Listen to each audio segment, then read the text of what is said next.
ഭാരതനാടിൻ പ്രേഷിത താരാ വിശുദ്ധ തോമാശ്ലീഹ തിരുസവിധത്തിൽ അണയും സുതരിൽ വിശ്വാസദീപം തെളിക്കൂ.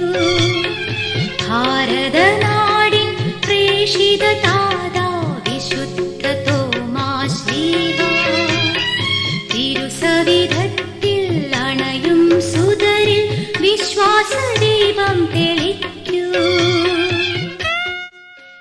തൻ്റെ സ്നേഹനാഥൻ്റെ ദർശന സൗഭാഗ്യം നഷ്ടമായതിൽ ആകുലചിത്തനായി തോമസ് പറഞ്ഞു. അവൻ്റെ കൈകളിൽ ആണികൊണ്ടുള്ള മുറിവുകൾ ഞാൻ കാണുകയും അവൻ്റെ പാർശ്വത്തിൽ എൻ്റെ കൈവയ്ക്കുകയും ചെയ്താലല്ലാതെ ഞാൻ വിശ്വസിക്കുകയില്ല. 8 ദിവസങ്ങൾക്ക് ശേഷം യേശു തൻ്റെ ശിഷ്യന്മാർക്ക് വീണ്ടും പ്രത്യക്ഷനായപ്പോൾ തോമസിന് തൻ്റെ ആഗ്രഹം നിറവേറ്റുവാൻ സാധിച്ചു.